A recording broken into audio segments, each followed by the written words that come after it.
Hello, everybody, and welcome to NinjaChris Silly History. And we're back again this month with a trip to Corfu.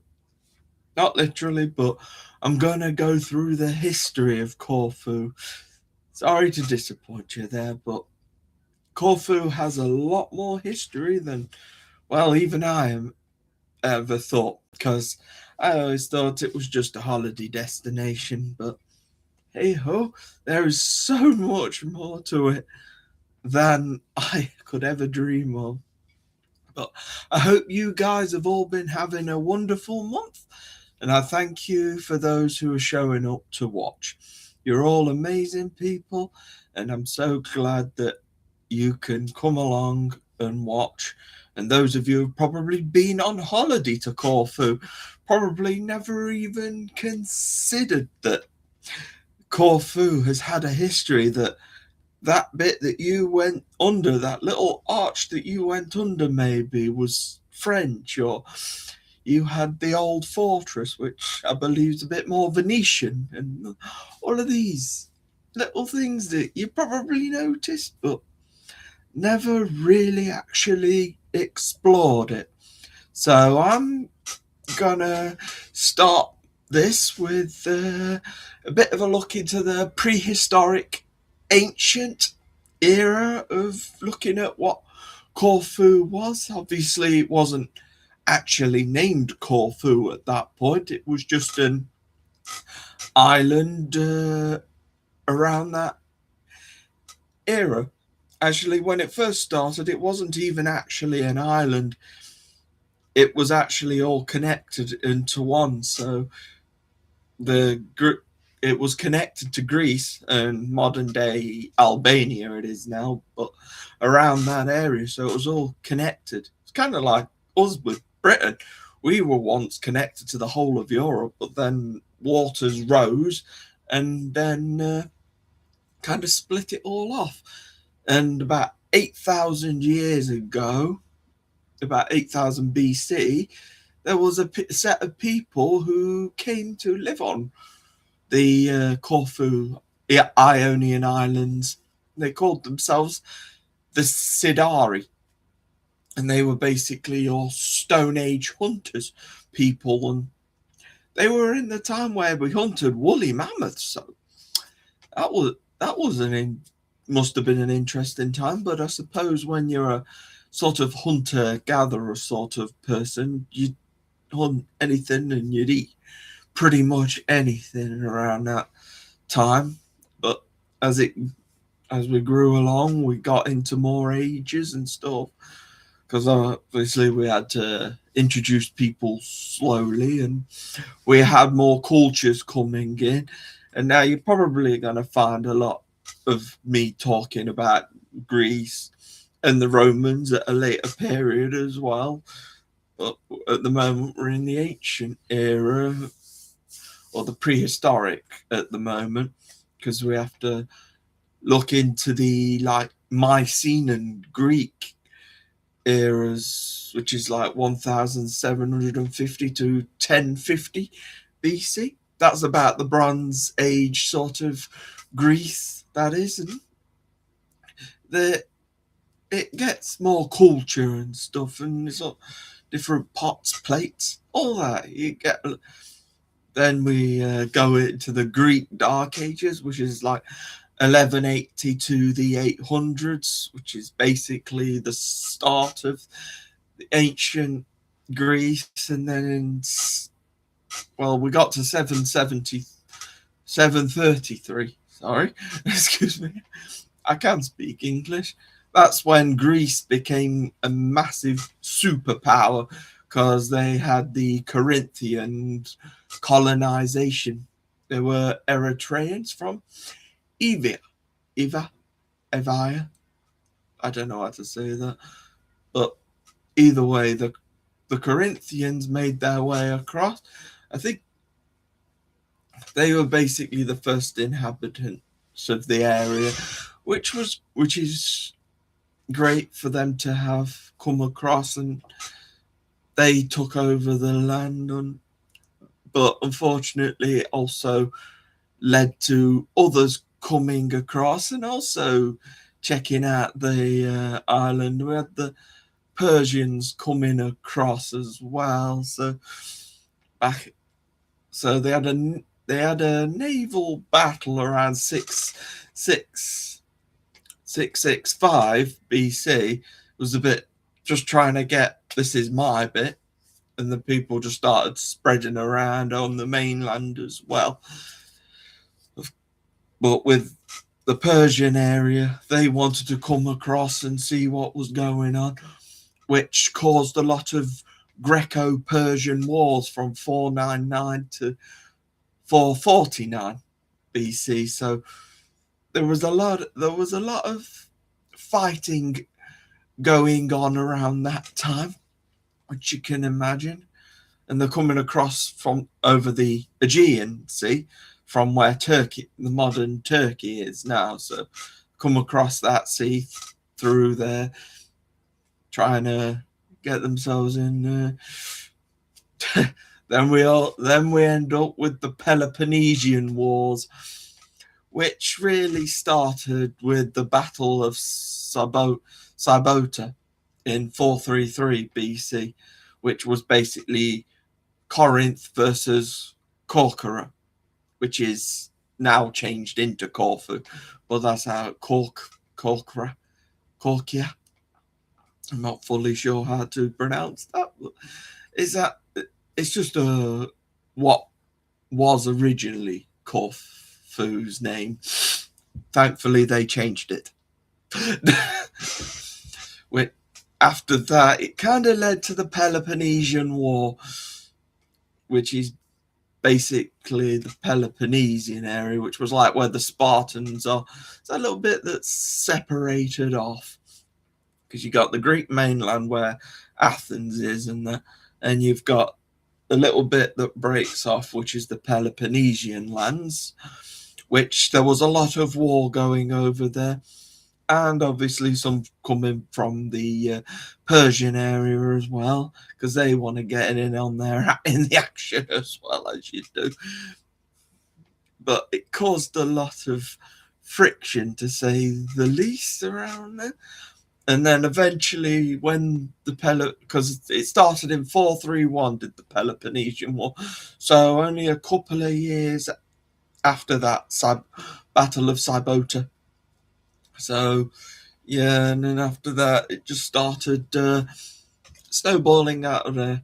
The Peloponnesian War eventually ended in 404 BC, which then led to the Athenian Confederation in 375 to 338.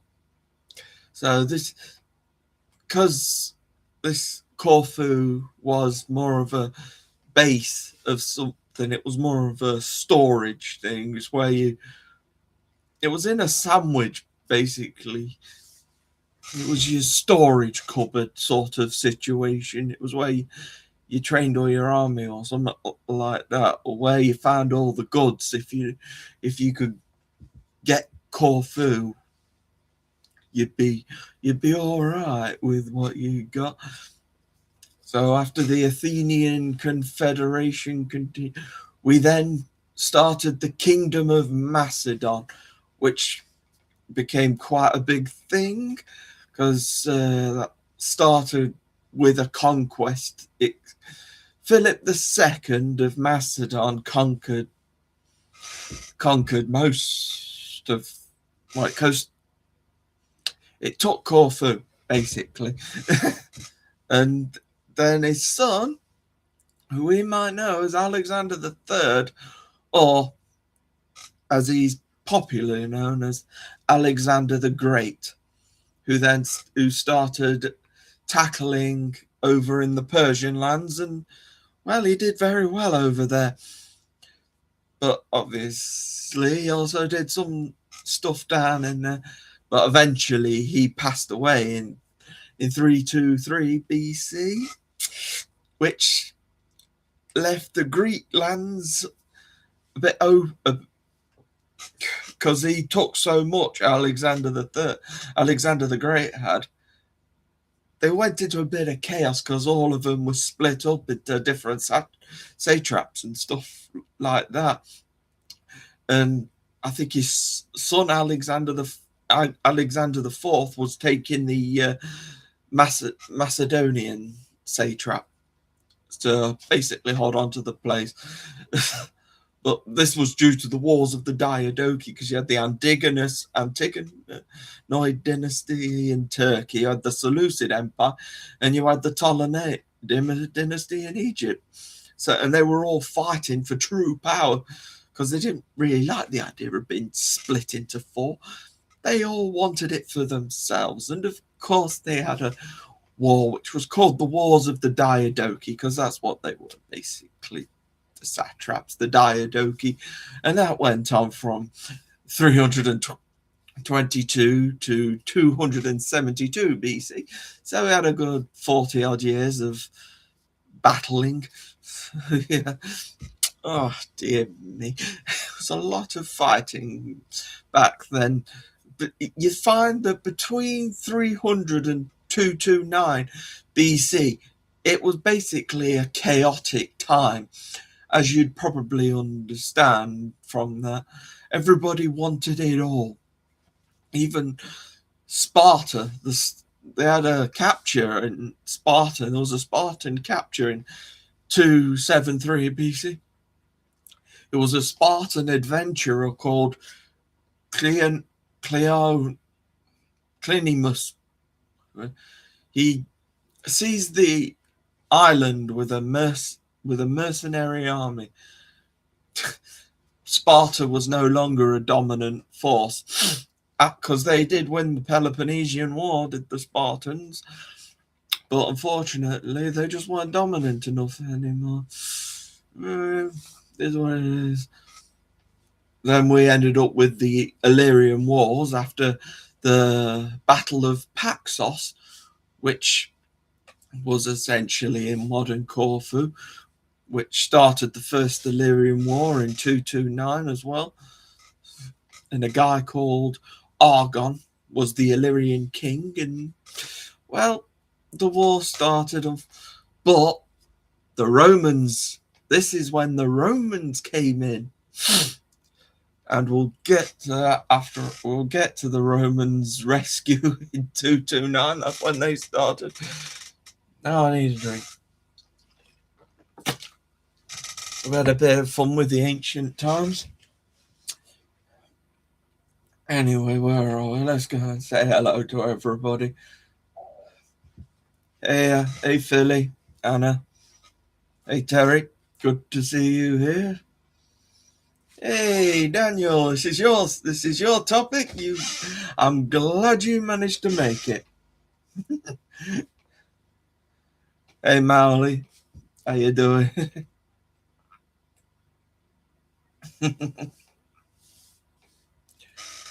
Just got back from London. Hey Joanne, it's great to have you here. Wonderful. How's Scotland? It's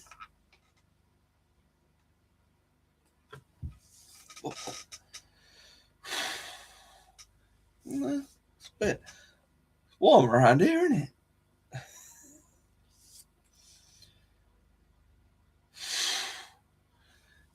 Hey Rob, good to have you here live as well. Great to have you guys. I just figured I'd come over and say hello to you all.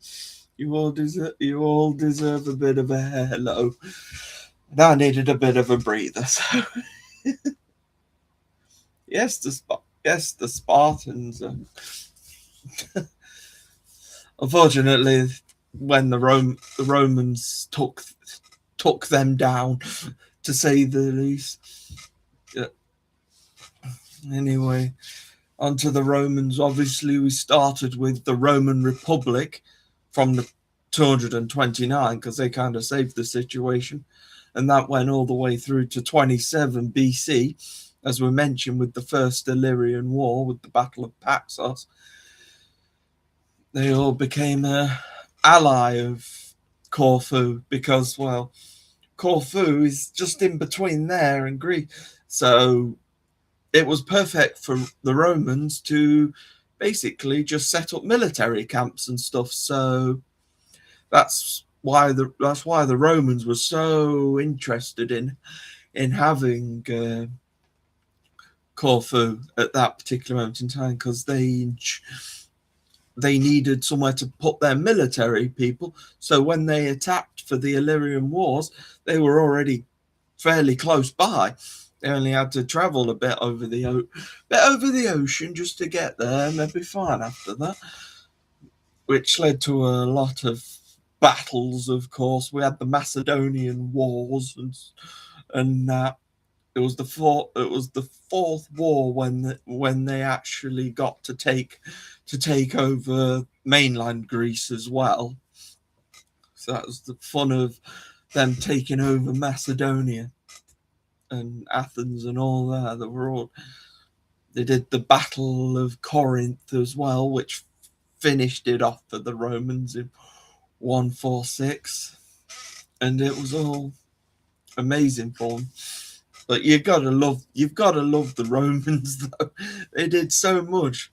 Obviously, they built the roads. They came up with their different views on things. They brought new things, and the Roman Empire was still more new at that point. So yeah, wars were common, obviously. So yes, it was very useful for Romans to use Corfu as that, and yeah, it became the Roman Empire when Augustus came in, because he got the province of Achaia in 27 BC all the way to 103 AD, and he was using that. Augustus was using that as a military outpost, so because he started the empire. He was the first emperor. So that's the good things about that. All the emperors had different things. The funny thing I found out is that Emperor Nero, who was the end of the Claudian dynasty, he's actually terrible at karaoke. I found that out because apparently in 67 AD, he had, in some place called Cassiope, he had to pay 5,000 people to support him, to clap and cheer him, because Nero was actually such a terrible singer, which I thought was fairly interesting in a sense. I didn't know that. I wonder if everybody else knew that, but they had karaoke back then. Could you imagine Emperor Nero singing a song? I don't know what's. Well, I suppose they've got songs that they want to sing. Yeah. My neck. I'm doing a good one already. And in 103, at the end of that province of Achaia, it became the province of Epirus from 103 to 293, which is where Emperor Trajan he established the province of Epirus. They didn't want Achaia anymore. This was during the Pax Romana, which is Roman peace, basically, is the Pax Romana. And that lasted from 31 BC to 180 AD. So that was good. It was that time. Unfortunately, it ended with Marcus Aurelius, and then his son Commodus. He wasn't exactly following the example of his dad, to say the least. Yeah. And he got killed in a bathtub in the end of it all. What a way to go. Actually, I think it was wrestled. I think somebody was killed in a bathtub. I don't know. Very, very weird times that we have around here. And eventually in 293, things changed again, because we had Epirus Vetus, which then became Old Epirus, which you could still find today And nowadays, if you went to Corfu, you could still find old Epirus as well. This was Diocletian transition. Diocletian was a very, very interesting fella. He established it between 293 and 298. Diocletian wasn't exactly a he was an interesting emperor to say the least. He's the guy who's tried to start the Tetrarchy, which is basically split all of it into four. Didn't really go too well. But then we got to the Constantinian era, which is from the 306 to 337. Good old Constantine the Great. Constantine the First says he went up to 337 because that was when he passed away. Obviously, it happens. He had to go at some point, but then we did go into the post-Constantinian era from 337 to 363, which is basically his son. All his sons and successors. They took over and didn't do brilliantly. Then it went to the Valentinic dynasty from 364 to 392. But the one that's really important is the Theodosian settlement, because this is where Corfu officially joins the Eastern Roman Empire, or some may know it as the Byzantine Empire, which was just a political transition which basically saved them, because in 395 we were starting to destroy the Roman Empire. The Western Roman Empire was gradually being destroyed, taken down, because, well, they just weren't holding the power that they originally had. They were losing it, essentially. Though when they did lose it, they did try and fight back with it. They didn't want to let it go, because we had Justinian in 527 in 565, the Justinian era. They did try and get it back. Unfortunately, we had there was the Gothic raids, though, in 562 that slowed it all down, I'm afraid, stopped it all. And then the Byzantine Empire had to kind of pick up from somewhere. Oh, goodness. Right, I needed a drink.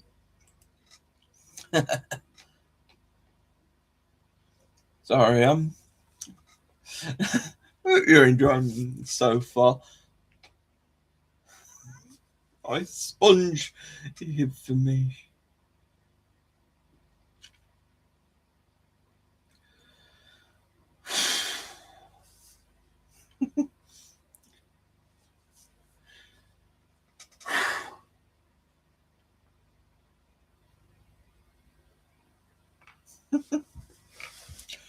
Oh, sorry, Terrier. Oh yes, Rob. Military tactics. Well, that's the Romans for you. They just wanted they wanted it all. Hey, Steve, it's good to have you here. I haven't seen you for a while. It's nice to have you here. You know, the teenager.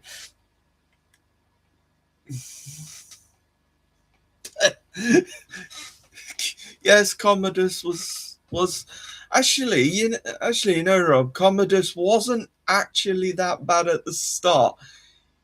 He just decided that he wanted his ways. He was a bit stubborn, let's just say. He wanted everything for himself. So he didn't start off as a killer as such. He just decided that his way's best, essentially.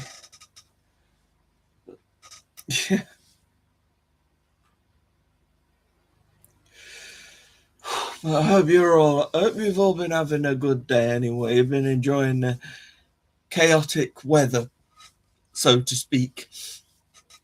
Right, so it's all been. I'm just glad that you're all here. Anyway, now we've gotten into the Byzantine era now, where they all. This is where actually the Normans started getting involved now, because, well, the Normans were becoming quite big. And the Byzantine Corfu ran up till 1204 AD, so it's quite a big area. So Byzantine Empire owned that little bit of Corfu there. It was only that little bit there that they owned. But then we had but yeah, it led into wars and stuff, because the French were starting to pick themselves up in 1081 to 1149. They always wanted a fight. As you'll know the Normans, because they literally just took England at that particular moment, because 1081 is just a few years after 1066. So the Normans weren't just attacking England, they were going down to Greece. They were going down to the Grecian islands, the Greco islands. So the Normans were trying to take over the world early. Well, what they know of it. And there's three main wars, and there was a guy called Robert Guiscard, and it was his invasion from 1081 to 1085. Then we had the Beaumont fiasco, which was from 1107 to 1108. And then we had the official Second Norman Conquest, which finished them all off finally in 1147 and 1140 to 1149. But the final nail in the coffin for the Byzantines in Corfu was the end of the Fourth Crusade, where Constantinople was under a lot of pressure at that time. So that was when, because the Fourth Crusade was from 1202 to 1204. So yeah, we got to be careful with that one. So yes. Oh, Mark. Hey, it's good to see you here as well.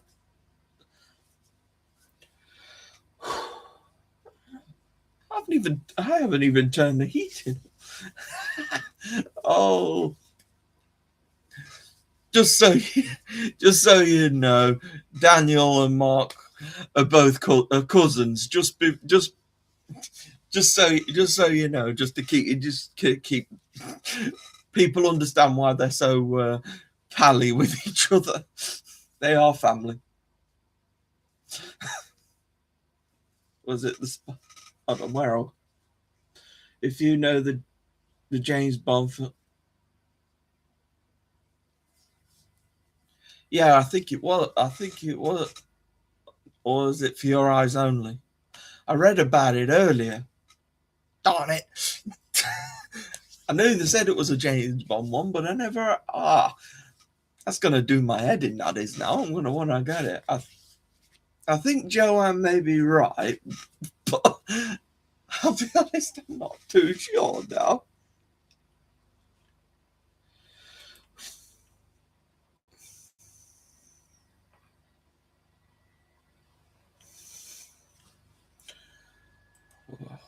So yeah, after the fourth, after the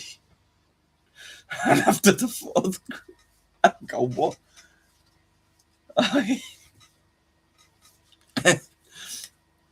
After the Fourth Crusade finished, sorry, this the chat is distracting me now. You're all having a good laugh. That's good. I'm glad you're all having fun anyway. That's good. But yeah, well, obviously, you can understand that when the end of the Fourth Crusade, things went a bit chaotic in the Corfu area because it was becoming into the pirate. It was basically 3 years of just piracy up till 1207. There was a guy called Leon Vetrano who was Genoese, and he thought, I'm going to go over there and see if I can take it for myself. But the thing is, they weren't really looking to stay, so it wasn't really conquered. It was more they were just going there to see what they can take. Basically looting. You know what a pirate does. No, that was terrible. I don't even know what that was. Anyway, yeah. In 1207, the first attempt at Venetian Corfu was but this was more privately owned Venetian lands, so it only lasted till 1214. So Venice tried to, but they didn't really fully set up a government or like that. So yeah, it worked for 7 years anyway, and then we had the Byzantines start trying to come back because they brought up the despotate of Epirus, which was from 1214 to 1259, which was a conquest by Michael I Komnenos Ducas. He was a Byzantine emperor. Just so you know, Michael I Komnenos Ducas. It sounds like a fun name. I assume that they just called him Michael. Oh dear.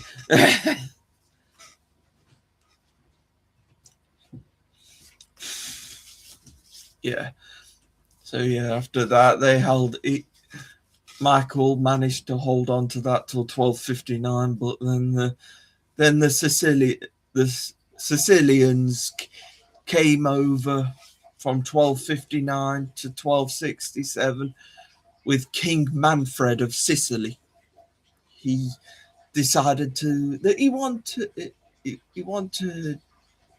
to see if he could take a piece of Corfu for a few years, and he got from 1259 to 1267, so he got a nice bit of time.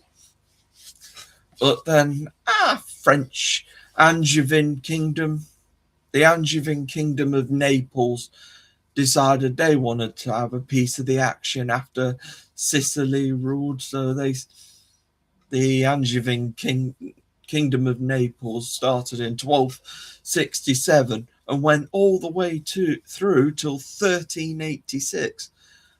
So to start the Kingdom of Naples was Charles I of Anjou, who, just to let you know, was the cousin of Henry III of England. The thing is, Charles I seemed to have had a bit more of a successful career, because Henry III of England wasn't.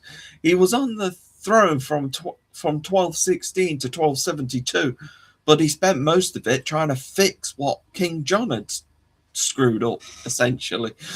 Because, well, we know King John and that Magna Carta stuff that he did. He just basically screwed it all up. And then Henry III is just kind of lost in the crowd. But either way, it was cousin of the Charles I of Anjou. So one went that way, the other one went down that way. Which then, with Henry III, started the Plantagenet era in England, but the Angevins stayed down here.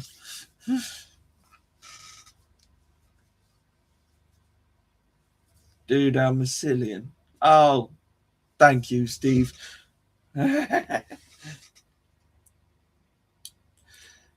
Oh, Dan. Oh, army hearties. Why am I doing that?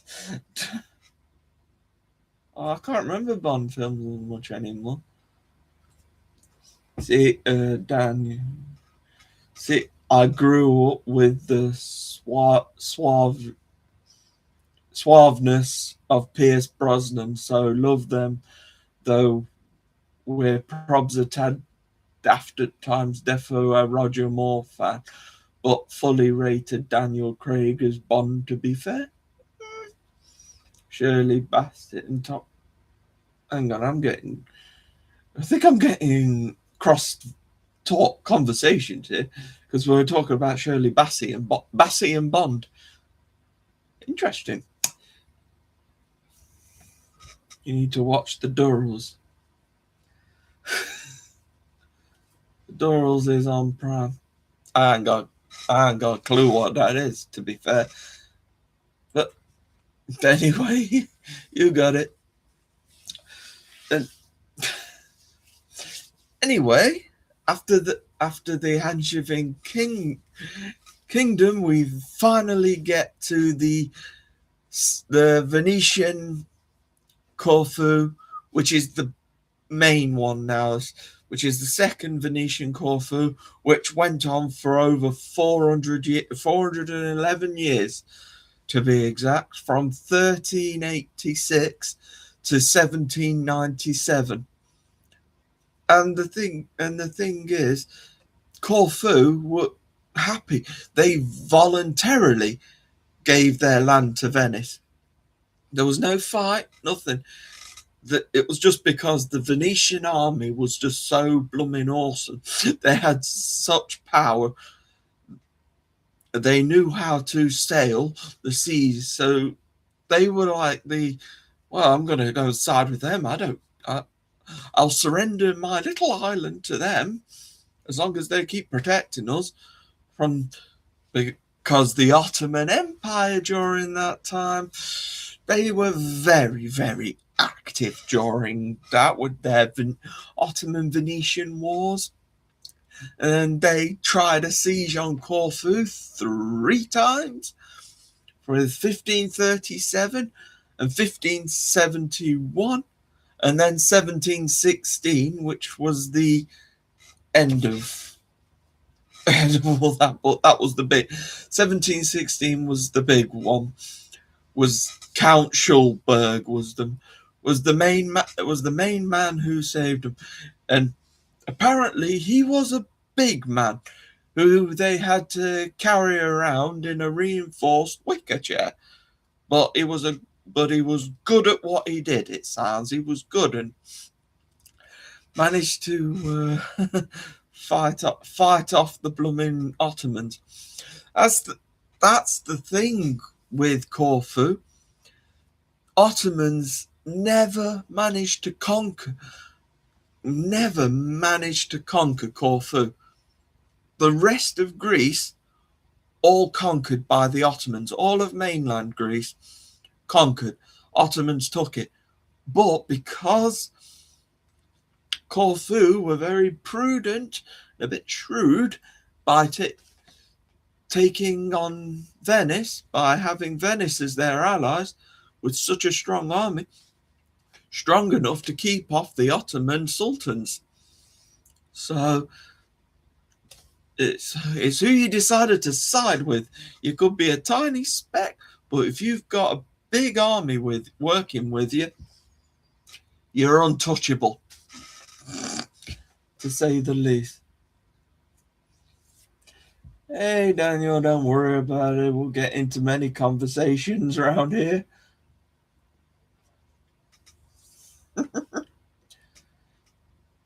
Just say it. I think I will definitely say I'm more of a Pierce Brosnan kind of guy, because I would watch GoldenEye. Just natural.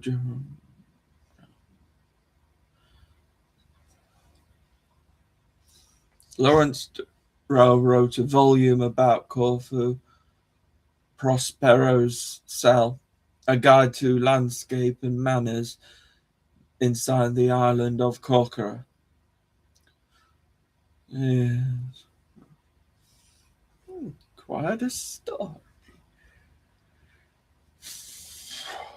I've never heard of the Durrells, to be fair. That's very interesting stuff.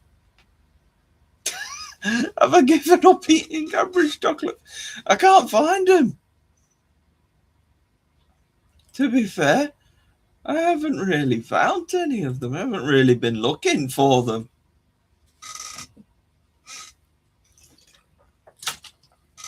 I think you can, but I think you can only get them in small bags now. But it is what it is, I'm afraid. I take what I can. Unfortunately, I can't have everything. And yeah. Anyway, now we're going to look at a more modern Corfu when when Napoleon decided he wanted to get involved in 1797, when he decided to get involved, and the French rule went up till only 1799 because there was a Russo-Ottoman siege of Corfu from 1798 to 1799. So it was the Russians and the Ottomans that decided to work together in order to knock the French away from taking over the Venetian area. So they created their own little government for 7 years called the Septinsular Republic. That went from 1800 to 1807, which stands for the Republic of Seven United Islands. And Corfu was the capital of that republic. Unfortunately, it didn't really go down as well as they wanted it to. Unfortunately, they kept falling out. The Russians and the Ottoman and the Turks, they were basically frenemies, essentially.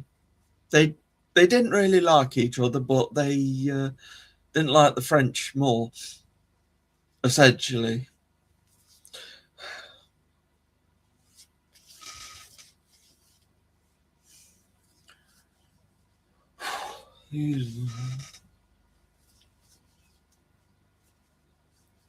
Yes. Am I getting withdrawal symptoms without them?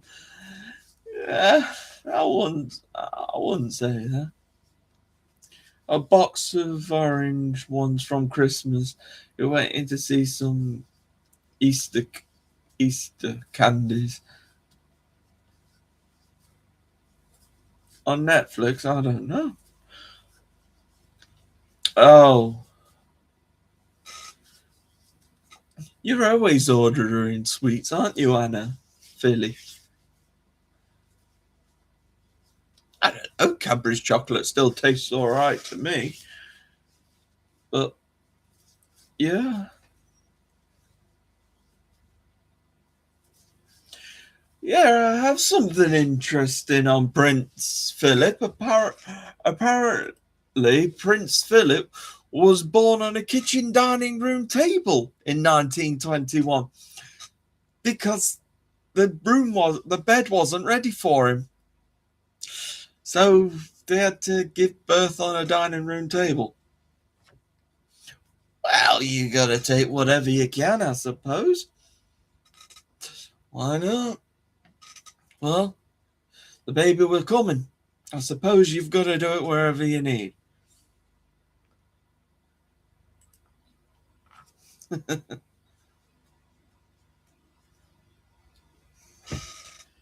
You have a wonderful Allentown, UK. Oh, right, okay. You've always got that.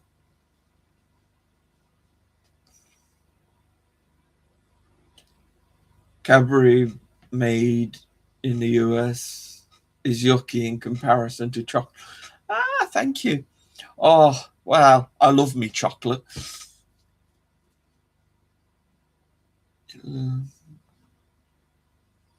Recipe, isn't it? Oh, I forgot. I could show you. I could show you. I won a load of lovely treats this past Thursday. 'Cause, hey, Terry, you might like that one.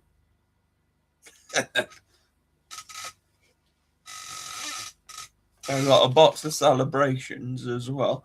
So it's not like a completely out of chocolate. I also got a Malteser's egg. I haven't eaten any of them yet, but you know, I'll get around to it at some. But there's some things I won on a raffle. Really, really, really good. Oh. So, have any of you guys travelled to Corfu or something? Have you guys ever been out? You know, England became a protectorate in 1815 up till 1864, and we still have a bit of a British pull there, so to speak, because we gave them ginger beer and cricket. Apparently, they're the only ones who actually have a cricket club and a cricket team. So we have left a bit of an imprint on Corfu. It is interesting.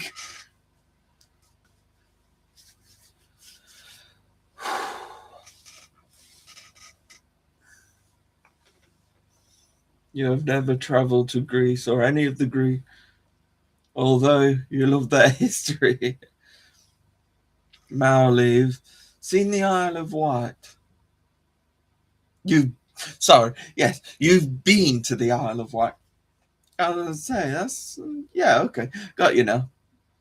You, Philip Mouse, you've been and lived in Italy. Oh wow,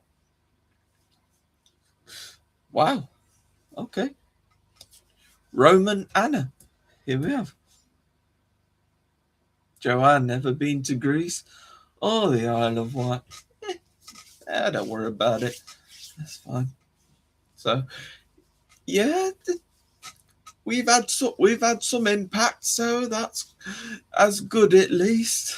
But in 1864, we had the Treaty of London, which ended the protectorate, I'm afraid. And then we went, and then it joined the first the Kingdom of Greece at that point in 1864, all the way through till 1924.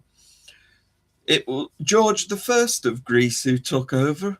He was Danish, the George the First.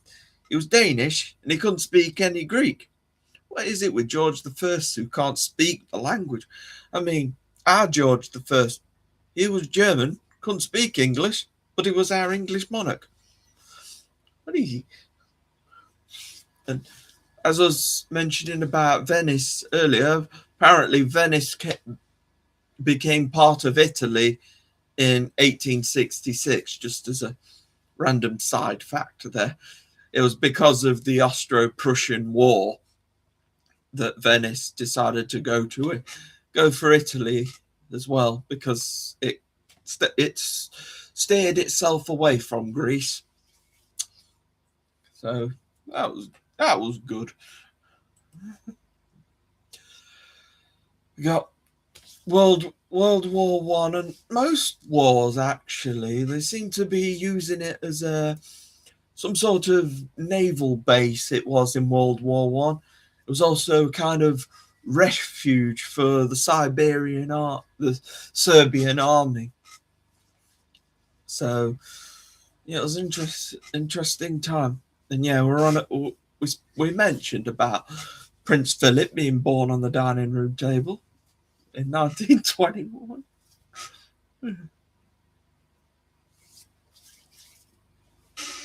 Chris, did you know that you can now get mint flavored chocolate orange? Yeah, I think so. Actually, not mint and orange together. No, okay, fair enough. That's cool to me. Why not?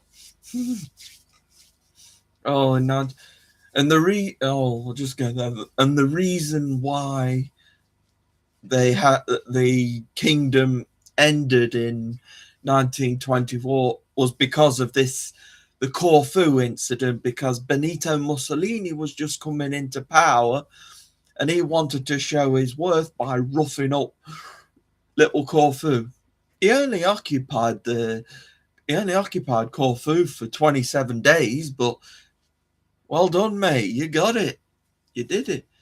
He was only 10 months into power and he was and he wanted to occupy Corfu for 27 days. So that's nearly a month. Well done, mate. Though he did cause a lot of havoc. But you'll probably find that a lot around this time. And it's that interwar area when all of them wanted to try and get their bit in. And then when we did in 1924 to 1935, it was the Second Hellenic Republic, which basically was a game of musical chairs, as I'll put it. It was basically, no, I want it. No, I want it. Give it to me now. I'm coming after you the next day, the next week. Oh, man. It's like, I want it. No, I want it. Like little children fighting over something. No, just mint. Okay. Well, I don't know about Napoleon being that. I always thought that Napoleon just died of natural causes on, was it St. Helen? Mount Helen? Oh, I don't know. He was left on an island to pass away naturally. But I don't know. Steve, dude, you've got a Cadbury's mini Easter egg. Cool. The thing is, with Easter eggs, I've noticed nowadays they keep getting smaller and smaller, don't they? Yeah. But they still taste nice, though. Okay. I've never heard it before that Napoleon died by that, but anyway. So yeah. When after that Hellenic Republic, we ended up having a second kingdom of Greece, which went from 1935 to 1973. There was a lot of stuff. We had a 4th of August regime, which is about Ioannis Metaxas in his dictatorship before World War II, and a lot Axis occupation, the deported Druze, and basically Italy wanted to use it as a military outpost and stuff, and I think Germany took Corfu as well, and they all wanted a bit of it. And then when the war's finished, we ended up with the Greek Civil War as well in 1946 to 1949. And they used Corfu as a prison, basically. Lock them up and throw away the key. And if that stuff wasn't bad enough, they had a blooming earthquake in 1953. And that was, well, I think they've cleaned it up now, but I bet it wasn't a good time for them.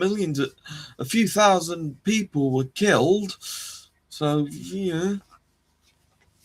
And during this second kingdom of Greece, there was also a military junta that started in 1967, during the kingdom, because they were military, but they were trying to take over. And they started off by looking like they were working, because there was photos of them of the military junta taking a photo with the king, and it was a very, very uncomfortable looking photo. And the military juntas were basically the party poopers. You couldn't have any fun. You basically, they wanted to get rid of communists, but they did it by being communists, by being a dictator themselves. So, and they forced you to have a haircut. You couldn't have your hair you had to have your hair at the right length. Too long, too short. Oh no, I've got a feeling you could have it short, probably what they wanted. But either way, they weren't exactly good until 1974, when we finally got the Hellenic Republic that we have now. In 1974 to present day, we now have that. We're in a republic. They're in a republic now, and they're happy. Well, thank you, Joanne, for being here. Anyway, it's great fun having you, and I'm so glad that you've all been here. And the time has literally flown by. We're at 56 minutes already. Blooming. Whoa. Napoleon died of stomach cancer, like many medicines of the time. They did contain arsenic, but it was not from the wallpaper. Oh, thank you, Anna. Thank you, Philly. Prices are increasing, yes. Chocolate has become more expensive, yes. Yes. Everything's becoming expensive. I hope you've all had fun tonight, because I've had so much fun researching all this stuff, and I think this one's been a very fun one, because Greece has got a good amount of history with it, especially with how much traveling and Alexander the Great in the past, how much he did, and he caused a lot of changes. And it's amazing stuff. Hopefully next month will bring us something good as well. It's something a bit out there, but I'm gonna do the history of games, not gaming, but we're going right back and seeing where the history of games are coming from. How did we get to these games consoles that we've got now? And please don't play your games like that, though some people do get a bit erratic with it sometimes. But anyway, we'll eventually probably get to the present day sort of games, but going through board games and stuff like that, classic board games, maybe little games that you could do. So why not?